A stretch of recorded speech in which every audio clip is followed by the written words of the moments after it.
Hello again, my fellow friendly technology junkies. This is CJ, your local friendly technology addict, and you are watching the Tech Addict's Attic. So a couple of weeks ago, I'm on eBay, and I see a $28 Baofeng UV-B5. Okay? They had a $5 off coupon code going, so I went ahead and took advantage of the opportunity to get a $28 radio for $23 shipped to my door. Now, one of the reasons that I purchased the B5 instead of the 5R, the 82, or the 888 is because specifically I found a review online that stated it had a better front end on its receiver. The thing is, I'm in a, let's just call it a high interference environment. We got a lot of broadcast stations in the area, and they do overpower a receiver fairly well. That was a problem that I had with the Blackview BV9500. And it's another problem that I have with my USB SDR that I've got plugged into my laptop right now. I'm constantly, I can be sitting down on 35 megahertz, and that's well below the FM broadcast band, and yet I can perfectly receive in 35 megahertz one of the local FM stations. I don't even remember which station it is now, but if I put my demodulator on wide FM, comes in loud and clear. I even built a filter for it, and it took care of some of the problem, but not enough. So it's a concern of mine. I wanted a radio that had a good front end, but I don't want to spend $100, $150, $200 for somebody's used equipment. Now, if you are new to ham radio and you can afford to put away some money for long enough time without spending it that you can save up to get $150, $200, you're probably not going to be buying somebody's used equipment. At that point, you're going to be buying new equipment, and it's going to probably be a Yaesu or an ICOM, but whatever it is, it's probably not going to be a Baofeng.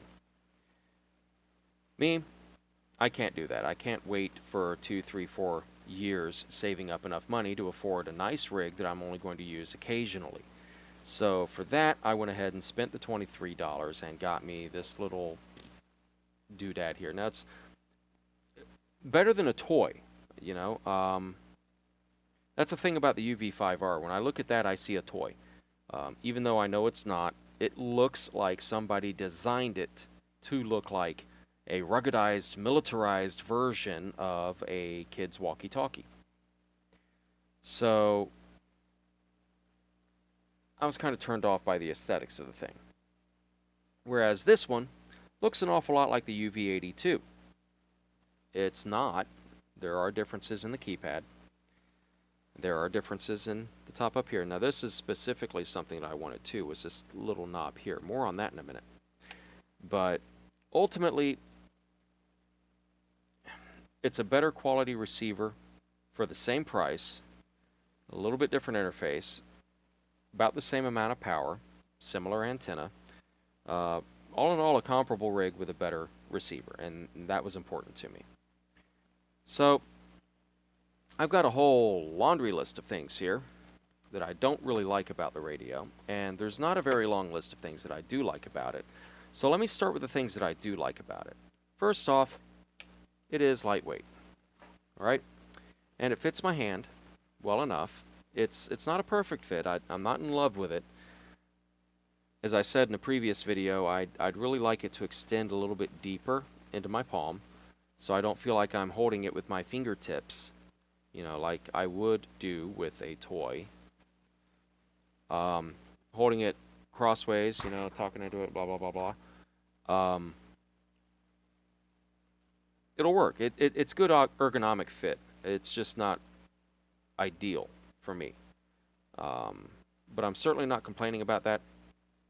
So I'm listing it as one of the things that I like about it. I'm not in love with the antenna, but I do like that it is removable. More on that in a minute. I do like that I can get one of these external speaker mic,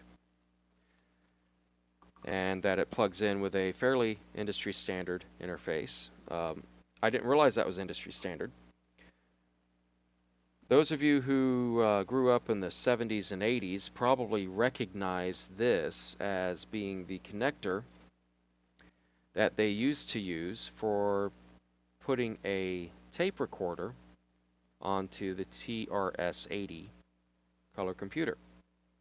There was something like an 8-pin DIN barrel connector on one end, and this little, they call that 2-pin, but that's actually 6-pin.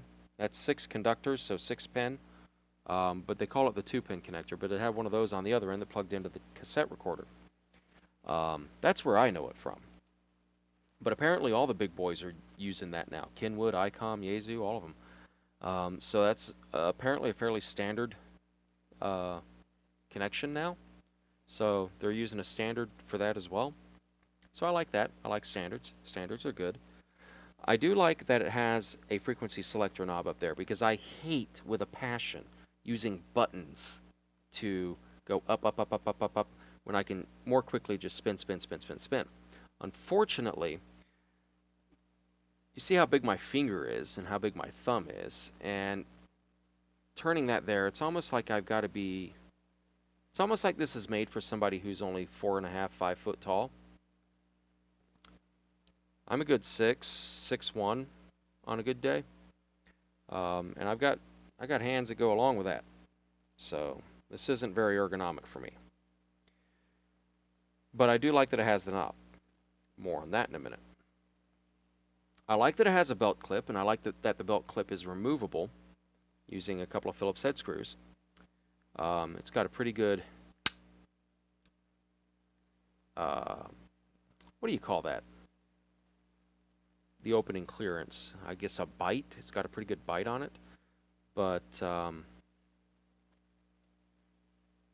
it's not too tight. It will slip.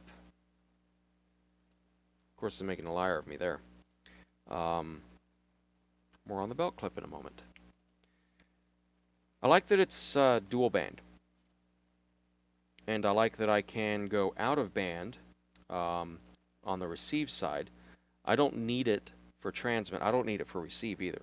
I don't really need to go outside of the ham bands. The fact that it's capable of transmitting outside the ham bands, some people argue that that makes it illegal, but I contest that as an amateur radio operator licensed by the FCC, it is up to me to decide if I am legal to use the transceiver. And as long as I keep it within the amateur radio band transmitting, then it's legal. As long as I don't transmit outside of the amateur radio band, there's no problem. And bottom line, that's it. It's legal. Now, I do like having the ability to transmit out of band because when I was younger, I was a member of Civil Air Patrol, and they use a frequency that's not very far outside of the 2-meter band. And there was a very common modification for specific radios that was by design specifically to allow the use of the radio on that frequency. So it's good to be able to do that without a modification. Of course, I'm not in Civil Air Patrol, so it's a moot point. So I'm going to pause the video for a moment. We're about 8 minutes, almost 9 minutes in. So I'm going to get to the list of things that I don't like and the number of reasons not to get this radio. Stay tuned. So the funny thing with doing these videos is after a while, you've just got to stop and take a break.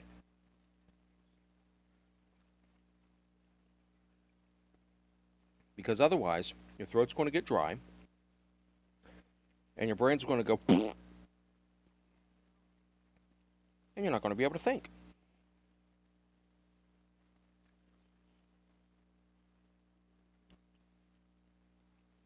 Love gummy bears.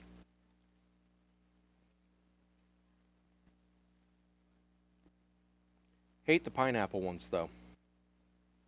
Really not my favorite.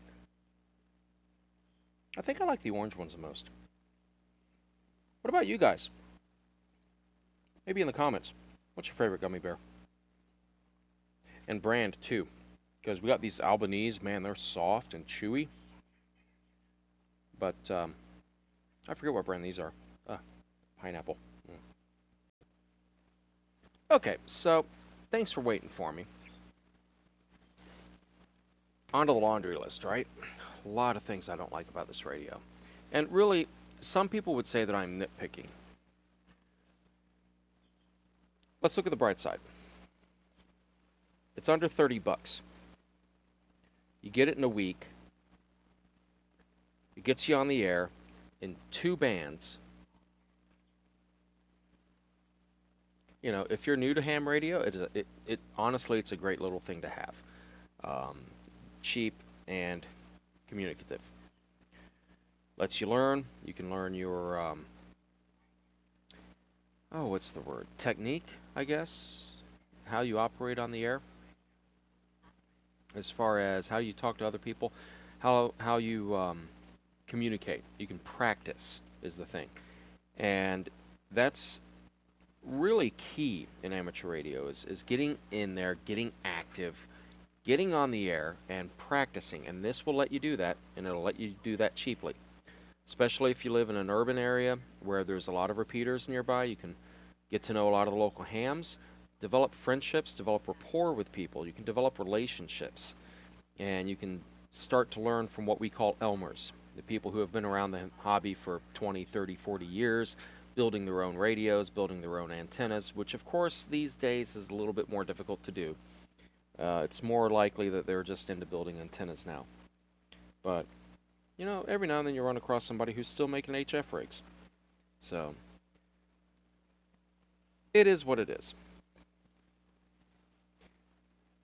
What I don't like about it are a couple of aesthetic things. First off, most of the Baofengs have 4 rows by 4 columns, right? And they'll put the numbers all the way on the right, or on the left, excuse me, all the way on the left. And it'll be 1, 2, 3, 4, 5, 6, 7, 8, 9 on the bottom, 7, 8, and 9. And then they'll put the 0 over here on the right. What the crap? Like every interface, every 10-key keyboard, every calculator, every telephone, everything has the 0 on the bottom.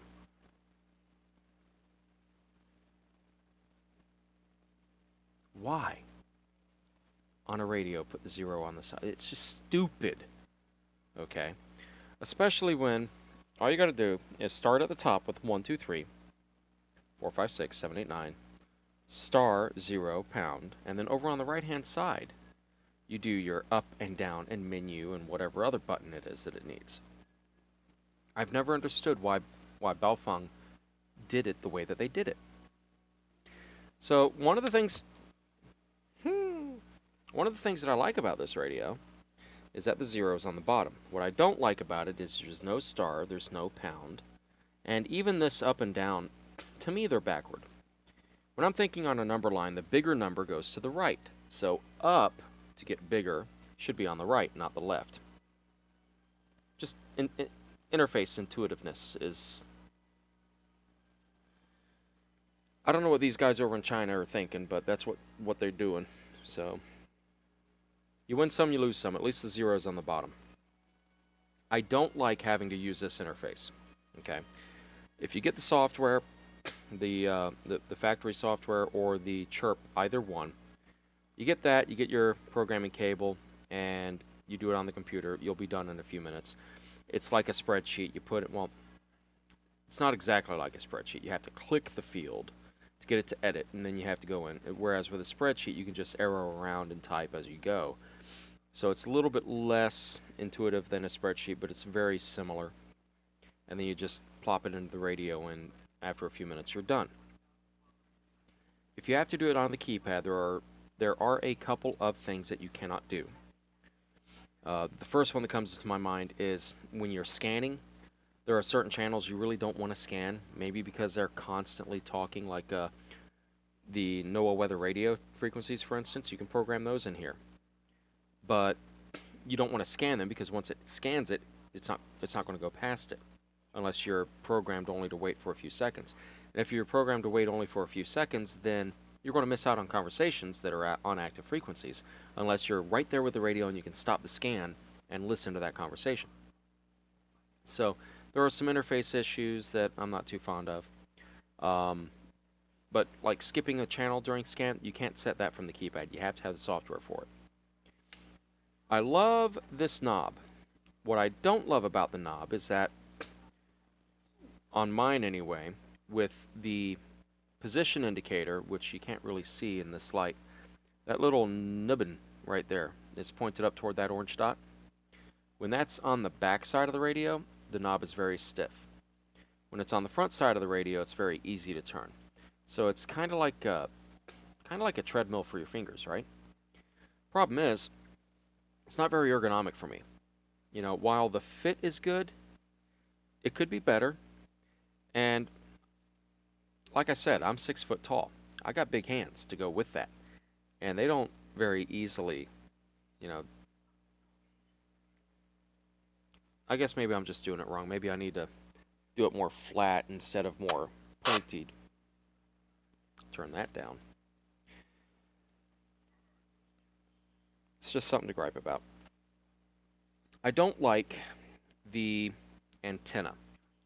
Now, I've got a sheet here of the several antennas that I've tested. Okay, I've got high and low power readouts. I got high and low power SWRs. And this antenna was number 2 for the worst SWR of all of them. Now, you can see this pipe behind me here. There are actually 2 antennas in this field of view. The top one is a 6-element Quaggy for UHF, and right below it in this pipe here is a Slim Jim, also for UHF. The funny thing is that Slim Jim on 2 meters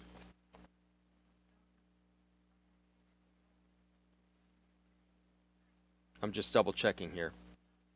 I was wrong. This is not number 2 for the worst. This is actually one of the better ones. The worst was the Nagoya. You would think this would be a better antenna. It's longer, it's got more room to be less cramped. They don't have to compromise on it as much, but no, it actually was a worse antenna. But even at that, the stock antenna is not a bad antenna, it's just not a great antenna. They could have done better. I hate a handheld transceiver that uses the SMA connector, because pretty much all of my coax is going to be BNC or PL259 or N or something along those lines. So if I'm going to be using my coax on it, I've got to get an adapter. There goes 1.5 decibels right there. And depending on what coax you're using, you may be losing even more than that. Main thing is, if I'm going to be attaching a coax to this thing for anything, whether it be SWR testing or just using an external antenna, if it's an SMA-ended coax,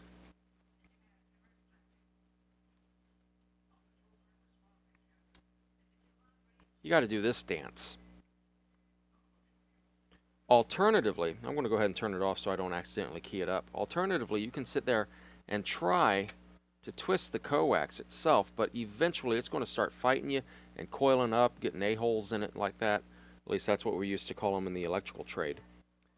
And so, yeah, it's just not, it's not conducive. So what you wind up doing instead, just to save yourself that frustration, is you get an adapter to go to BNC, and then you get another adapter for the end of your coax. That's SMA. So right there, I've got 2 adapters. I have now lost 3 decibels just for convenience of being able to pop it off that quickly. I shouldn't have to do that. A proper amateur radio transceiver should have a BNC male, or excuse me, BNC female adapter, or not adapter, connection on it. At least that's what my Alinco had back in the day. And I know I'm kind of an old fuddy-duddy and I'm set in my ways, but you know what? There's a reason for that. With that B and C being built in, I don't have to lose signal just to adapt to it. So that's kind of annoying, having to use SMA for everything.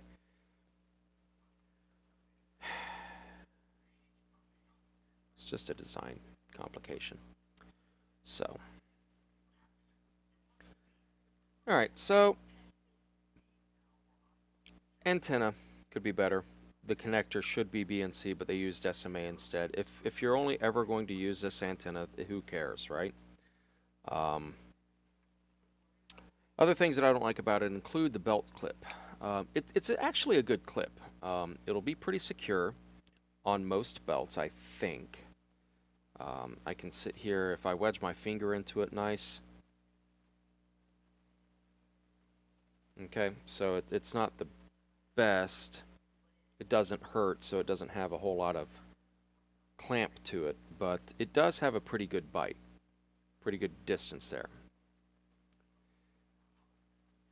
Unfortunately, the only way you're going to get it that far open, I mean, you can kind of do it, but it's just not that easy. And I tried putting this on my belt, between my belt and my waistband of my jeans earlier. Pain in the neck to get it on there, unless you've got like 3 hands, you know, so you can hold your belt with one, your pants with the other, and the radio with a third. It's easier just to clip it into your pocket, and by doing it that way, you're really not taking advantage of the belt clip. You may as well just stuff it into your pocket then. So I'm not a big fan of the belt clip as far as putting it on a belt, but for the most part, it's an okay clip. The weirdest thing about this is that it's got this FM button here. That's for FM broadcast receive. I'm not going to use this for FM radio receiving. There are so many other things that could go there for a ham radio that would be so much more useful than an FM receiver. For it to be a single button,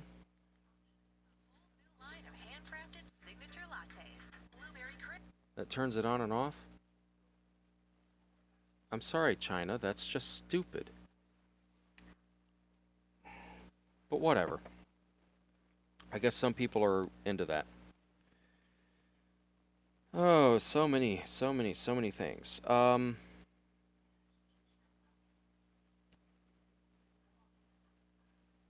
seen other people complain about this.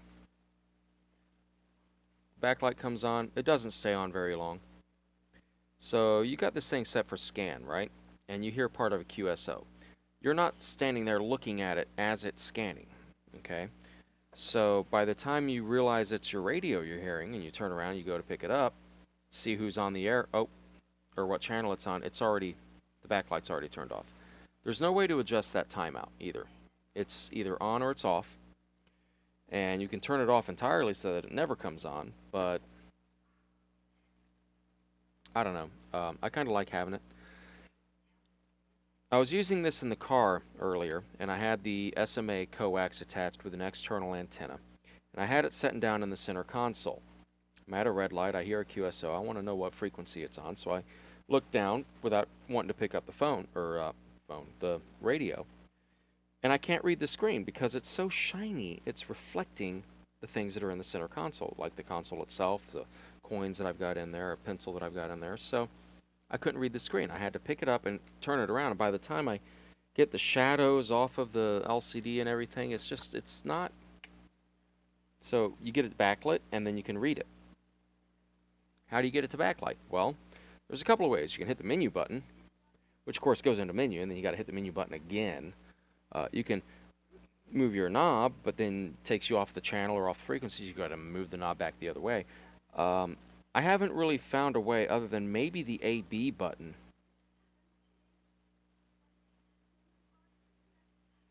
Yeah, really, that's the only button you can press is the AB button, and that's still going to go between channels, between tuners. So I don't know if that's even an adequate solution.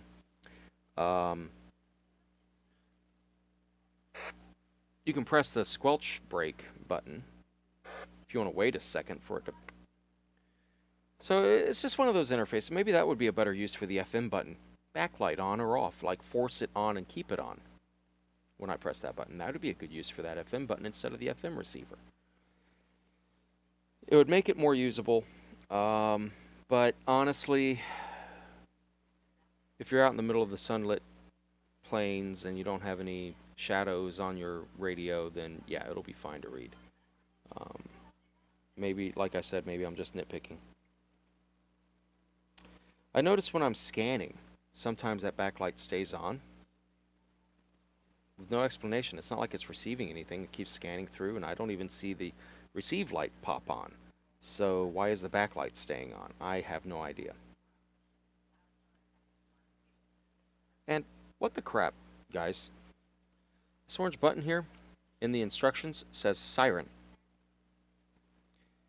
I don't remember reading in the instructions anywhere where pushing that button makes it transmit a siren on the frequency. So I'm sitting here wondering what that button is because I hadn't read the instructions yet. And I'm on a local repeater. And I pushed the button. I didn't know it was transmitting until like a day and a half later.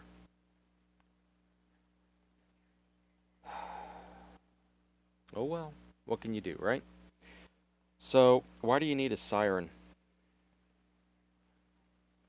I get it. It's an emergency, you can't talk, somebody cut your tongue out, whatever. It's better than nothing, right? Hopefully you'll never need it. But it's a little too easy to press. Not a big fan of that. I think I've already touched on the DTMF. So, I don't have to use DTMF, but you've got your 1 through 9 and 0, obviously. And believe it or not, this is, I think, star and then pound. Or maybe it's pound and then star. I forget which order it's in. But one of these is star and one of these is pound, and then one of these through the other one is A, B, C, and D. It would be nice if they were labeled as such, but they're not. It is what it is. What can you do? And now we're getting into the real, true nitpicky stuff. This little placard here, this little label, if I push on this just right, you can see, well, you can't with this camera, but it's coming off. And I mean, this thing is brand spanking new. I don't know if you can see that or not. Maybe not. Over here, it's lifting up.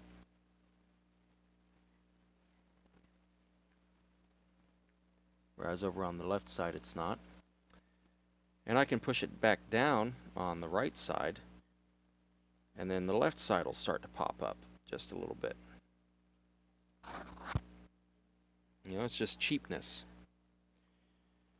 What do I expect for a $25 radio? But, you know, you're going to be dealing with that. If you're going to be spending this little amount on this radio, you're going to be dealing with some Chinese quality. Not to be insulting to the Chinese, but let's face it.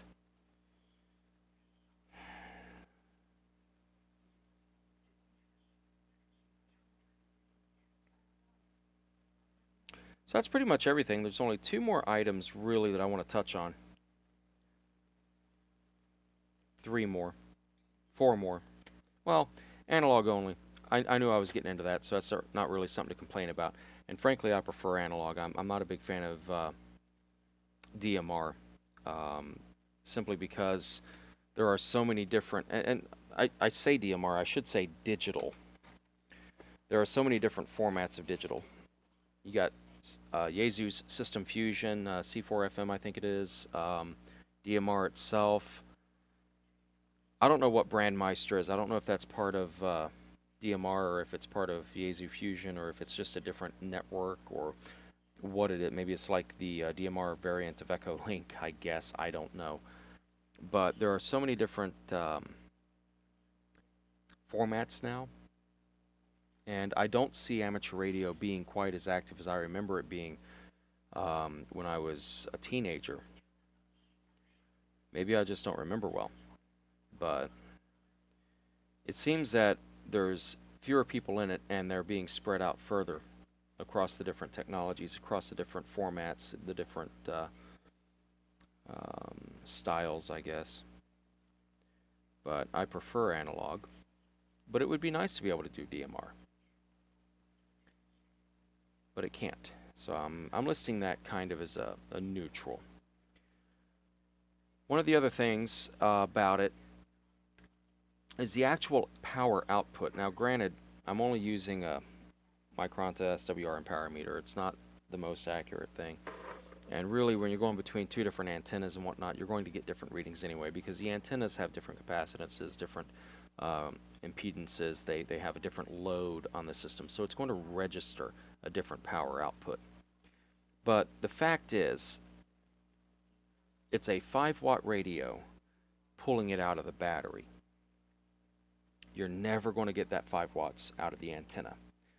And of all of the antennas that I tested 9 different ones. The highest power output I could register was 4.5 watts on a 4-element Yagi that I can't even reach right now. Yeah, I can. Here it is right here.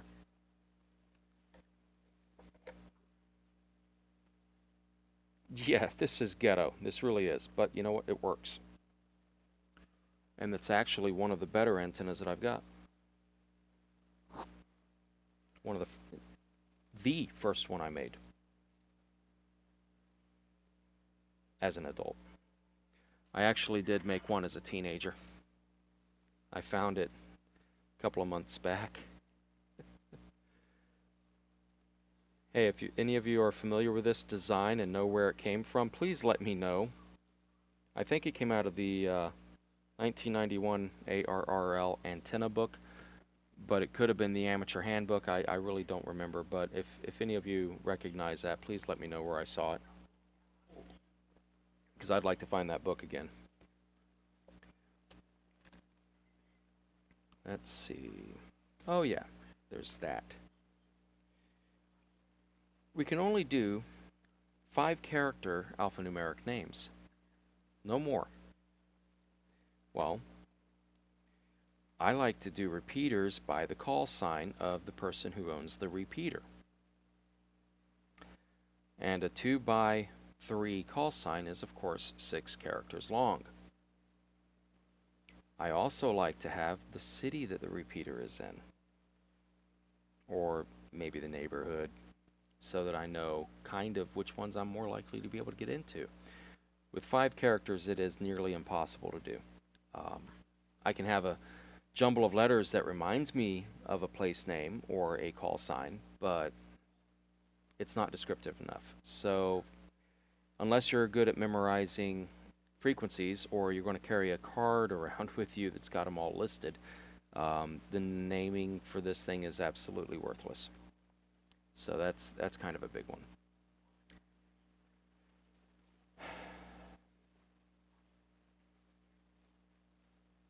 Battery replacement. That little thing right there.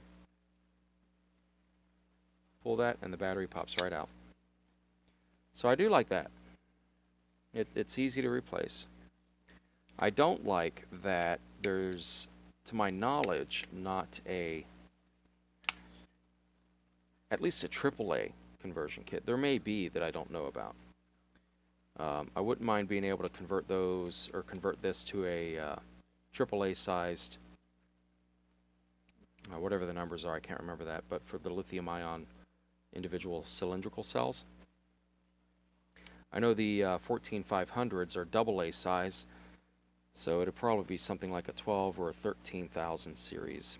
I don't think a AA would fit inside of a casing like that, but you could make a casing be thick enough to carry AA's in there, and if you can do AA's, then you can fit replacement 14500s in it. It takes a little getting used to popping the battery cover back on, because you got to get it fully in place there and then pop it down, but it doesn't feel like it's going to pop in place. It feels like you're going to break it, but eventually, alas, it does go in.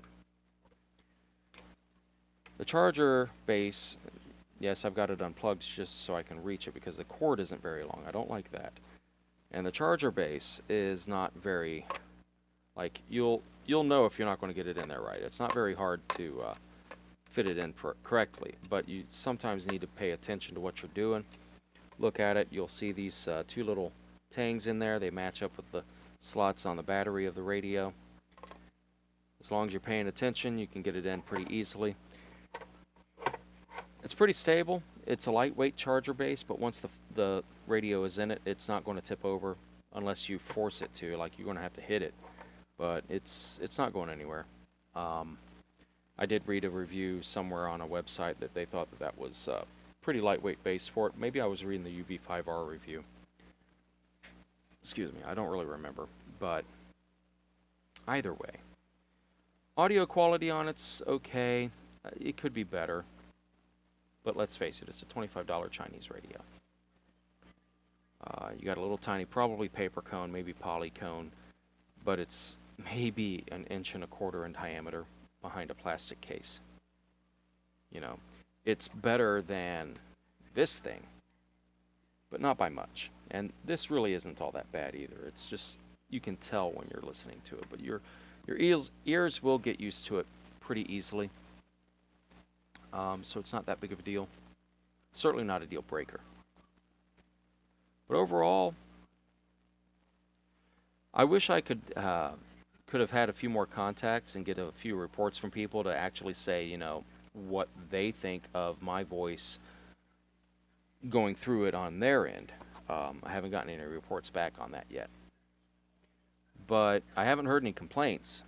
Checked into a net earlier, and the guy doing net control was able to read everything that I said with no issue, using an antenna that I built for 70 centimeter that on 2 meters has a 2.35 to 1 SWR, so not the best antenna for 2 meters, but it certainly got me through into the repeater. So I'm not complaining. Can't really think of anything else about this. Is it worth $25? Absolutely. Is it an heirloom? Probably not. Could be. Take care of it. But honestly, by the time your kids are old enough to inherit it, if that is even a thing, probably by the time they do, the FCC will have changed all the rules and analog FM will no longer be allowed because it's such a wide band, you know, modulation. So we'll see how that goes. We'll see what the FCC does with it.